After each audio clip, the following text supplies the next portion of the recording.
Bonjour à tous et bienvenue dans cette vidéo qui traite du théorème de Bézout. Enfin, le théorème de Bézout. Donc, c'est peut-être la partie la plus importante de l'année de cette terminale. Et donc, nous arrivons à un théorème très important qui va nous servir dans de nombreuses situations. Alors, premièrement, je vous donne donc ce théorème à droite, dans un petit encadré. Alors, le théorème est simple. On prend deux entiers A et B non nuls. Eh bien, A et B sont premiers entre eux si et seulement si. Eh bien, vous pouvez trouver deux relatifs U et V tels que la combinaison AU plus BV vaut 1. Voilà, donc je vais tout de suite faire la démonstration. Alors il y a deux sens, de gauche à droite et de droite à gauche. Alors le sens le plus simple, c'est de droite à gauche. Donc, je vais commencer par celui-là, et donc je suppose qu'il existe U et V relatifs, donc des éléments de Z, tels que AU plus BV est égal à 1. Alors, nous allons considérer D, le PGCD de A et B, et nous allons essayer de montrer que D est égal à 1. Donc, si D est le PGCD de AB, D divise A et D divise B. Donc, d'après une propriété vue en tout début d'année, eh bien, si D divise A et B, il divise toute combinaison linéaire à coefficient entier de AB. Donc, D divise AU plus BV. Donc, D divise AU plus B. Et comme AU plus BV vaut 1, eh bien, donc D divise 1. D divise 1. Comme D est un entier, eh bien, entier positif, et bien D, donc c'est le seul possible, donc D égale à 1. Conséquence, le PGCD de A et B vaut 1, et donc A et B sont premiers entre eux. Donc voilà le sens de droite à gauche, j'ai montré. Maintenant, passons dans l'autre sens de gauche à droite, qui est beaucoup plus difficile. Alors, donc on va supposer que A et B sont premiers entre eux. Donc, et on va considérer un ensemble E un peu spécial, c'est l'ensemble de tous les nombres qui s'écrivent AX plus BY, où x et y sont des entiers relatifs, si on veut, et surtout où ax plus by est strictement supérieur à 0. Et on va montrer, l'objectif c'est de montrer que le plus petit élément de cet ensemble, c'est 1. Donc première chose, est-ce que cet ensemble est vide? Alors pour montrer qu'il est non vide, il faudrait trouver donc une combinaison de A et B qui est positive. C'est simple, il suffit de prendre x égale A et y égale B. On forme ainsi la combinaison A fois A plus B fois B, qui est bien positive car cela donne A carré plus B carré.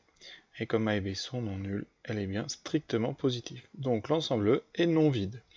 Alors, c'est important qu'il soit non vide parce qu'on sait que dans N, toutes les parties, tous les sous-ensembles de N, c'est-à-dire qu'ici vous avez donc E qui est inclus dans N, il y a une propriété qui dit que toutes les sous-parties de N ont un plus petit élément. Et donc E admet un minimum. Il existe donc D égale minimum 2, alors on l'écrit comme ça, minimum 2, et on va montrer que D est égal à 1. J'ai écrit en rouge pour bien conserver notre objectif.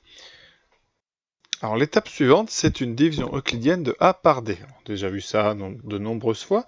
Donc on écrit que A est égal à Q fois D plus R, avec Q un relatif, et R, le reste qui est donc tel que 0 est inférieur ou égal à R est strictement inférieur à D. Donc c'est un nombre strictement plus petit que D et supérieur ou égal à 0.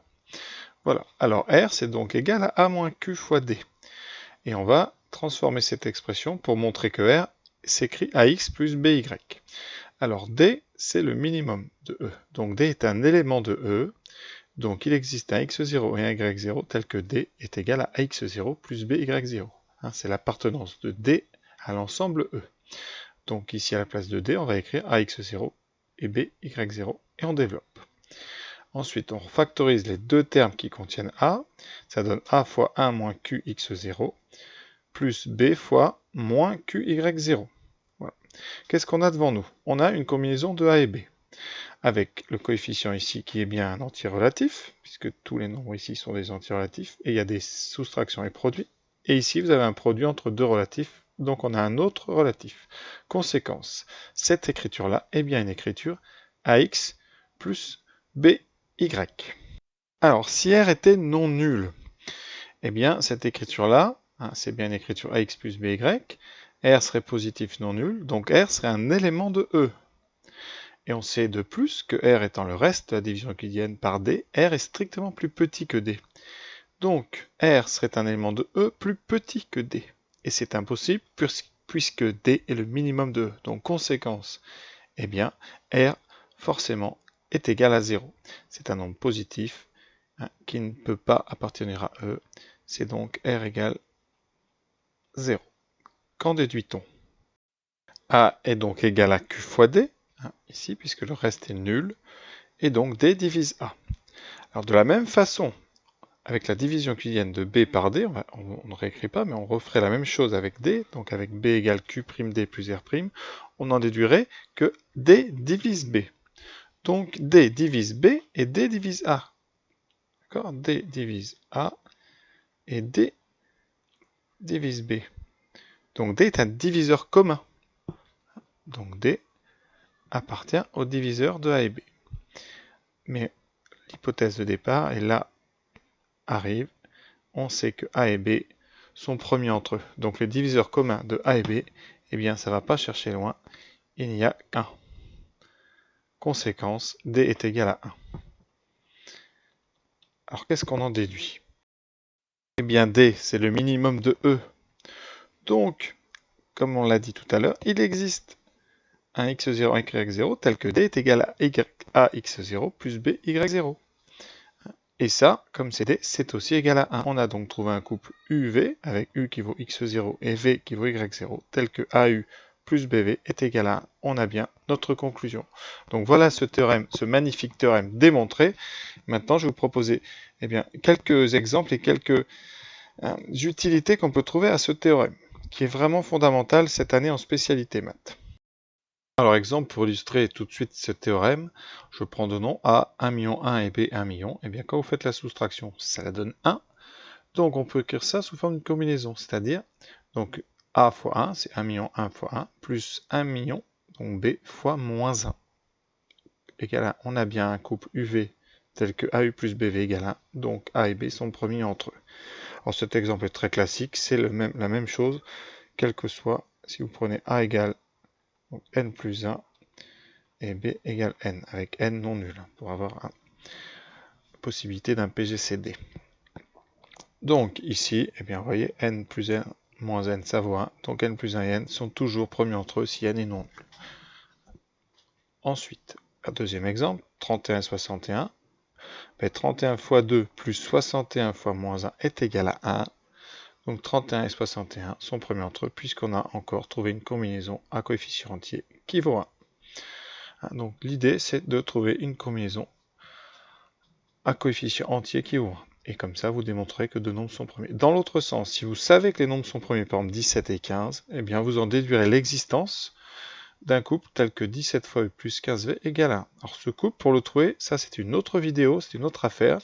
Il y a soit, on verra l'algorithme d'Euclide qui va nous resservir encore, soit l'utilisation de la calculatrice, ou soit la recherche, un peu le hasard, c'est-à-dire qu'on cherche à la main, comme ça, des choses qui marcheraient, qui donneraient bien 1.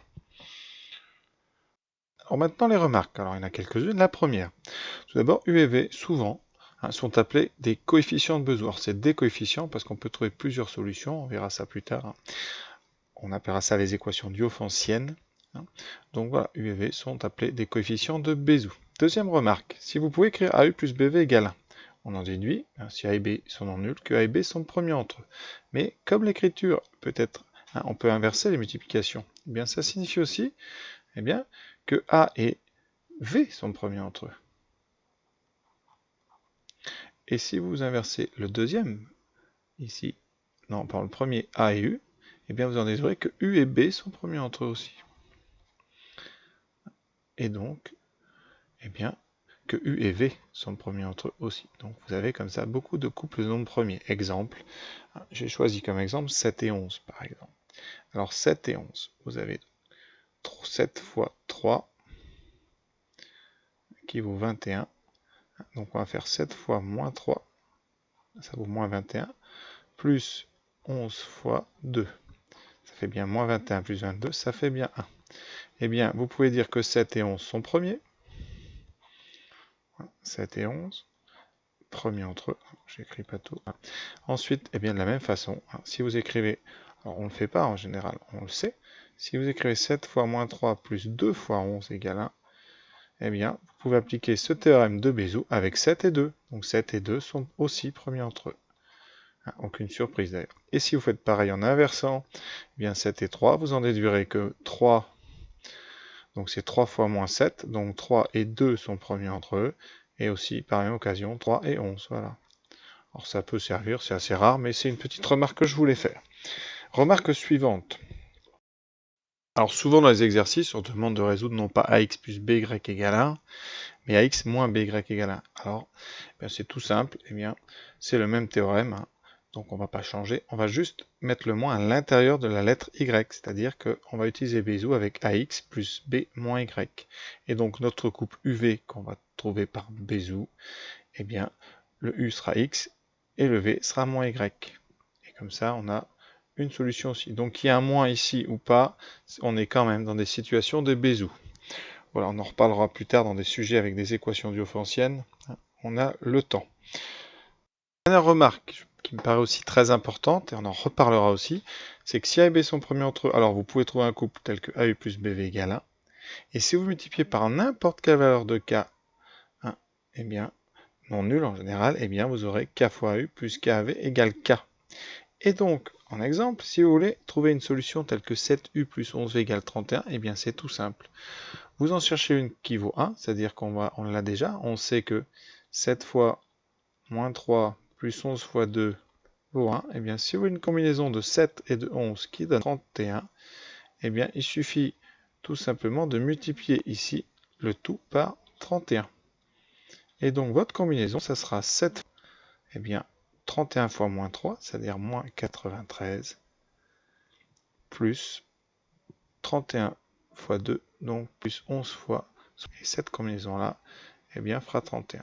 Ça veut dire que grâce à Bézout, une fois que vous avez une combinaison qui vaut 1, vous allez pouvoir fabriquer des combinaisons à l'infini qui vont valoir 1, qui vont valoir 2, qui vont valoir 3, ici qui vont valoir 31, sans chercher très loin. Vous voyez, vous pouvez vérifier, ça marche.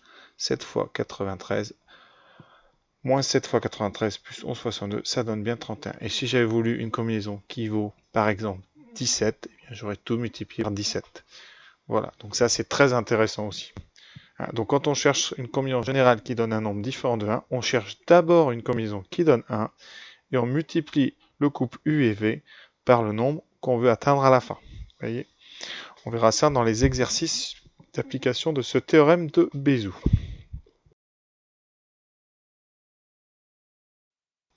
Alors, il y a 3 intérêts majeurs. Le premier, évidemment, c'est de déterminer si deux nombres sont premiers entre eux. Ça peut vraiment être utile. Deuxième intérêt, en géométrie cartésienne. 7x plus 11y égale 1, c'est une équation cartésienne de droite. Les solutions de cette équation, xy, quand on les fait avec Bézout, ces couples UV, ça nous donne des coordonnées entières. Donc, grâce à Bézout, on va trouver des points à coordonnées entières qui sont situés sur des droites, ce qui n'est pas toujours évident à trouver. Et troisième intérêt majeur aussi, c'est trouver des inverses, parce que ça va nous servir pour le chiffrement affine. Exemple ici, si vous passez une égalité de Bézout modulo 11, celle-là, vous voyez, qu'est-ce que ça donne? Ça va donner donc 7x est égal à 1 modulo 11, puisque 11y vaudra 0. Et donc dans votre couple UV, ici, votre solution U va être un nombre très particulier. Ça sera un nombre qui, multiplié par 7, va valoir 1. Donc, qu'est-ce qu'on avait trouvé tout à l'heure? On avait trouvé 7 fois moins 3 plus 11 fois 2 égale 1. Donc, quand on passe par implication modulo 11, on obtient 7 fois moins 3 égale à 1 modulo 11. Et donc, vous devenez de trouver un inverse de 7 modulo 11. Ça veut dire que 7 fois moins 3 est égal à 1 modulo 11. Donc, cette recherche de l'inverse est utile pour inverser les systèmes de chiffrement. On en reparlera aussi, c'est vraiment important. Donc voilà les 3 grandes applications de ce théorème de Bézout.